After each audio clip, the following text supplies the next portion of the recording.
important discussion because the markets are so volatile during these kind of volatile information times of, information that's changing day to day, intraday. Where do you guys think about kind of spending your time right now? Or are you kind of just putting your head in the sand and saying, we'll pull it out afterwards? I mean, how do you guys kind of...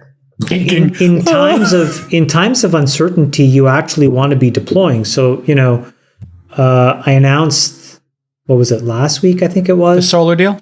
The solar deal, I put $228 million into this thing. And then I did another deal. I put $45 million into this thing you guys know about, which we haven't announced yet. Yep. So, but other than that, I've been literally white-knuckled.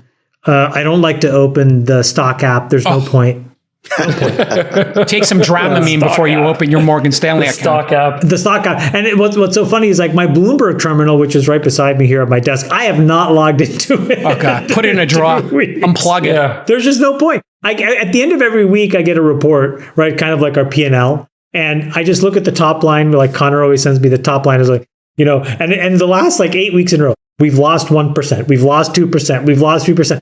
The time that it was Sachs like wishes he lost 1%. 3%. I celebrated. I got so drunk that night. I was like, finally. This is where it really does help, right, Sachs? To think in decades. Like if you think in decades and you're a venture investor, you can kind of just put this stuff out of your mind, which is what I'm doing. And the great thing is I'm seeing amazing companies, great founders. Deals are taking longer to close. People are starting to do diligence again. And people are discussing what the right valuation for this early stage startup is, which is good. That's healthy. I think we're getting I don't know what you're seeing in the early to mid stage market privately, but I'm seeing really healthy discussions and late stage madness is gone. It's over.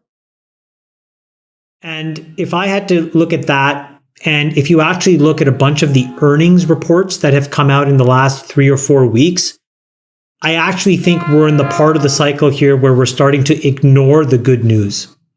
And we're so negative. And we're so emotionally wrapped up in everything that people forget that actually the world tends to keep moving forward, right? We are not in World War III by any measure. We are not anywhere near that, okay? And so I just think it's important for people to take a step back and take a really deep breath. But I think that there's a lot of good news out there. There's a ton of good news. And for people who don't know the term, and we're ignoring for people who don't know the term print, when we say there's a print, that is just a colloquialism in the financial markets that something was formatted for printing previously and you got good news. So an official report is... Right. At that point, the only thing that matters is the health and safety of your family and your friends. But really, your immediate family, like, can you take care of them and make sure they're safe?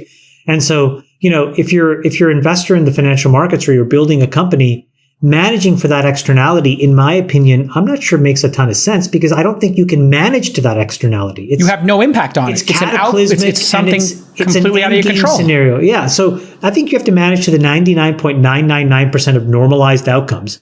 And I think right now there are some what's called green shoots, meaning like some positive news in the world and some positive data. By the way, the other thing that we saw today this week was Jerome Powell. And the Jerome Powell testimony was also in the middle of massive amounts of bad news. What the repercussions are fully in a dynamical system of global capital, of pulling out this much capital and devaluing assets at this scale so quickly, the shock to the system, I don't think has yet been realized. And I think we'll know at the end of this month when books close, what things actually do to businesses, to swap agreements, to trades, trade balances that are outstanding. And you could talk about economic stimulus as being the way to solve that, but we don't yet know what's broken. And they're let me just give you guys another example. Today, corn, I think, is trading at $7.60 a bushel. That hasn't happened, guys. I can't tell you in how long. This was a commodity that was trading at $3.50 a few months ago. And so we're now talking about that, the trickle-down effect of that price into the beef. The trickle-down effect is we're already seeing in California or San Francisco, where the average price per gallon of gas at over $5. The trickle-down effect on purchasing behavior, on businesses defaulting because suddenly their counterparties dry up. We don't know, and we won't know. And it's not actually, just we know some of those. We know some of them, but we don't know what we don't know. And the thing I'm concerned about is imagine when I say dynamical system from a physics perspective, it's like take 100 slinkies and tie them together into a giant graph of slinkies. And again, we had to step in with a governmental framework and a broad infrastructure of actors across the world to soft land the financial economy in a way, not knowing what the actual what part was broken. So I just fundamentally disagree with this idea that we're running blind. Yeah, look, I'm talking about capital and energy and food. And some combination of those things are going to cause some serious deleterious effects on people and on markets. And look, I get it, Chamath. I know that there's solutions for repair, and I know that we're going to act swiftly and aggressively. And every time, by the way, I just want to point out, in each of those scenarios you've talked about, we've acted more swiftly and more aggressively than we did in the scenario prior. And it's getting to the point that, what is the value? How much debt, how much deficit are we really willing to take on? Everyone obviously has these kind of, intrinsic existential questions about how much we really can act long term without the dollar collapsing. But certainly in the context of a global economy collapsing, the dollar will always be the safe haven. But there are other things at play here, like the cost of gas for the average American, the amount of wheat and the amount of food that people in Africa are going to have access to. What you're saying here, Freeberg, is that some of these things we have been through. And if you look at gas as one example, I think you're bringing up the important ones here, food and energy, gas. We actually know what happens when gas prices go up. We saw that not long ago. People bought more hybrids and the miles per gallon per car. When you raise prices, consumption goes down. And the thing that America has the ability to do is they have the ability to change the financial incentives for actors all around the world in a split second. And behavior can change.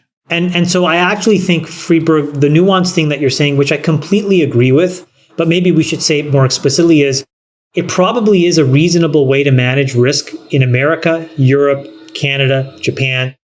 But what's going to be very, very difficult is the impact that this has on emerging markets in Southeast Asia, Asia, Africa. Could be really, really deleterious for some amount of time. And sad. And it's going to cause a humanitarian problem. It's really friggin' sad. And it's, whatever progress has been made could be unwound. I think you're right. By the way, I think that is actually really the risk that I think holding the line on these sanctions really does. It pushes the risk towards EM countries. And then I think we're going to have to figure out what our moral resolve is to go and fix those. And that's my point earlier, which is we're going to bear the cost ultimately. The United States is going to have to step up in a really outsized way to solve this problem. And while we might not be sending troops on the ground, we're going to end up paying several trillion dollars. I don't know that it's going to be just the United States, Freeberg. The United States seems to be working in coordination with our allies in this situation. We're not acting unilaterally anymore. That's a good news. We're going to have an economic cost, right? There's going to be something. There's no amount of money that you can actually put on human life. And so if we can avoid a military war, I just think that there's no red line on cost there.